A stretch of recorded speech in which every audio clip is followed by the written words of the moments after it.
Hi friends, it's Sue. Welcome back to my channel. And if you're new, please introduce yourself in the comments. Let me know if you have a YouTube channel. I would love to check it out and see what you're up to.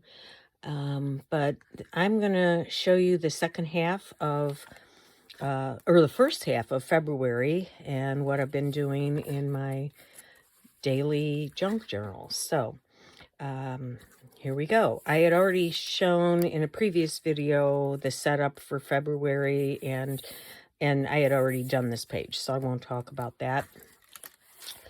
So February 2nd, I'm using the little tickets. I think I talked about that, putting a little cheesecloth in there and stamping the numbers. I found this in a children's magazine along with this little poem for February for Groundhog Day, so I put that in there. This is an envelope, and I just put the flap on the other side, which I'll get to in a minute. I guess there were a few days here when not much was happening, so I pulled out this wonderful book that has all kinds of questions that you can answer about yourself and memories and journaling prompts. So this one was Who Taught You How to Drive? So I just talked about how my dad took me out to an area where there wasn't much traffic, and he taught me how to drive, although that was only a day or two, and then he hired a driving instructor to come and give him a hand with that. Maybe I scared him a little bit, I don't know. But and of course we had instructors in high school, but back then it just wasn't very good. So yeah, so he hired someone. My brother was telling me he took his kids to, after they did a little bit of practice, he took them to a cemetery to drive because they have all those curving roads throughout the cemetery. You don't have to worry about really, crashing into another car or something. I took my kids to a church parking lot when it wasn't being used. So anyway, yeah, maybe share who taught you to drive and where you went when you were practicing. I'd like to hear about it. So the flap here, I had some, I was testing out some watercolors, and so I just cut that out and stuck it on the flap. It was sitting on my desk. This was something I had in my stash. I had bought a bunch of these in a bag, somewhere, that they weren't mine or my mother's recipes. So I just had some of them. It was written in red. I thought that would make a nice addition. Which was your favorite science, biology, physics, or chemistry? Oh, I took all three. I hated all three. I hated science. Why did I take all three in high school? Because I thought it would look good on my transcripts for college. Big mistake. I should have just gone with what would have pleased me at the time, which would have been taking some art classes. But yeah, I followed the advice of other people and did a lot of things that, I took 4 years of math, 4 years of Spanish, thought it would all look good, which it did, and, no problem, but I would have gotten in, anyway. But anyway, some regrets, you have them in life, and it's never too late to take art classes. This next page, I just had this chocolate bar. It's really good, that I bought at the Jewel, so I stuck the wrapper in there and made a little pocket out of it, and then we went out for breakfast with a new young priest that we have in our church, so I just wrote a little bit about that. Oh, and then I had what was your worst date ever? Ugh. My worst date ever was one that my husband-to-be set me up with. We were both kind of introverts, and there was a lot of very awkward silence, so I just wrote about that. And actually, I think he set me up. I still say this. He accuse him of setting me up with this friend of his so that he would look better when we started dating.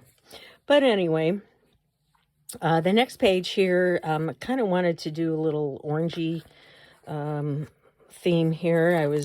There's some of these little hearts are sort of orangey on the scrapbook paper. So anyway, I had this envelope that our coupons come in, and it had some writing here, so I just covered that up with a little Valentine that I had in my stash. This day was Grandparents' Day at our grandson's school. They had, it was 6th, 7th, and 8th grade. And every year they have to get together in groups of 4 and do some kind of project that then when the grandparents come, they go from classroom to classroom and they look around at what the kids have done.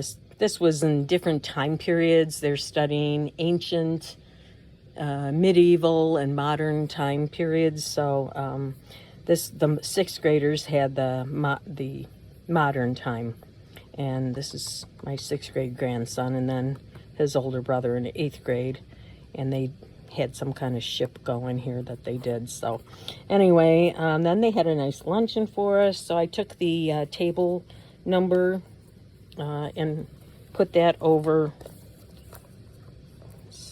I'll just put those in later. This is just the little table number, and they have a nice luncheon and they keep it moving. It was a nice day. I had graph paper here on the next page. I knew I didn't have a lot to write, and it was already a little busy over here with all the hearts and everything. So I found this in my stash. This is just a napkin, and I thought it'd be perfect to just cover up that, empty space, and then give me a little place in the middle to write about going out to dinner. So that was all it was with that. The next day, we had a pancake breakfast at the Scouts were putting on. Our grandson is a Scout. So, yeah. And then here was a little, I don't know, maybe this is a little dilemma for you from time to time. In putting the papers in my journal, I had this piece of vellum that was printed with some flowers, and I wanted to, use it up. So I put it in there, but the problem with vellum, if you're going to write on the back of it, then it's going to show through. So what to do? I put a piece of pink paper in the back so that it would look nice against that, and then I could write on that pink paper without it showing through on the other side. And then I had this belly band that I had made out of a snippet, that I had made out of little bits. And so I just made that as a place to tuck the picture. And at this pancake breakfast, they also had the big baskets filled with things that they were raffling off, and bags that you could put your tickets in. So I bought, some tickets, and these were the stubs from them. So I put them in there. And my granddaughter actually won a basket that she had her eye on that I had put a ticket in for her. So she was happy. We started our kitchen remodel way back in August, and it went according to schedule. We've been using it, since December and before Christmas and everything's, but there have been a few little tweaks that needed to be done. We were waiting for something to come in, and so, the guys came back, and we had a pocket door here, and they took it out and just sealed up the 3 edges. So they were back to do that. And anyway, my husband and I left and went out, and we had some errands. I had a mammogram that day, so I put the little wristband in here. We went to Starbucks to get gift cards to send to our grandkids in Colorado, and then we noticed, there's the Witch Witch. We haven't been to Witch Witch for a while, which is a sandwich place that we love. So we picked up a sandwich to take home, and so I just put the little logo in there, and then, and I stopped doing the cheesecloth. I got tired of that, so I started putting in some other little things behind the numbers and changing it up a little bit as the month continued. On this day, I really wanted to remember this day because this was an amazing woman. Virginia McCaskey was the owner of the Chicago Bears, and she was a member of our church and went to morning mass every day, sat in the back pew, and very humble. One of the wealthiest women. She was a multi-billionaire, but you would never know it. She had a plain little house in our suburb, nothing fancy. She had 11 children, and her father was the owner of the Bears. I mean, she was very wealthy. She could have hired help, and she did all her own laundry. She, cooked all the meals for the 11 kids.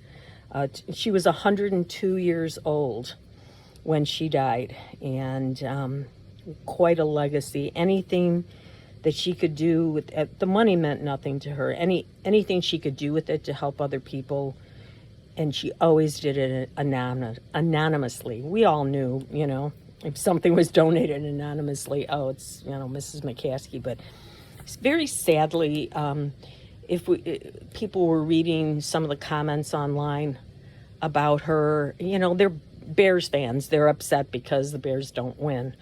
But nasty things, they don't even know her, and the nastiest things they were saying about her, assuming that she lives in this posh mansion, with all her billions of dollars, and they knew nothing about her. She was just the most unassuming, humble woman ever, and just loved the Lord, so faithful and faith-filled. So they had a wonderful funeral for her. She always loved our choir, so that was the one thing she wanted. It was interesting. There were a lot of Bears, former Bears and current Bear players, and a lot of security. The press was out in front, but it was they weren't allowed in. It was a very nice funeral, and it was. They had one of her sons and one of her grandsons had wonderful things to say about her. So I just wanted to get that in there, and I don't know why people have to be so mean and assume awful things about other people, but that's the world we live in, I guess. I wanted to put this photo in the next page, and it stuck out a little bit, so I just took a scrap of something I had there and covered it up. We were celebrating someone's birthday this morning, went out for breakfast, so I just, slapped some things down. That's how it goes sometimes. I found this paper in my stash, and I wanted to use it. It was really pretty, but then I wound up covering it up. But, Valentine's Day, we don't usually exchange gifts. We go out, for dinner, and then we maybe go away for a weekend or something. But my husband broke the rule, and, he had this little box and put good and plenty in there and a Michael's gift card. So, so that's where I am ending it for now. And, I thank you for coming along. I think maybe if you stay tuned, I'll do a look through of my my little golden book that I used to document everything that was done with our kitchen remodel. So maybe that'll be coming up soon. So thanks for coming along, and I'll see you next time.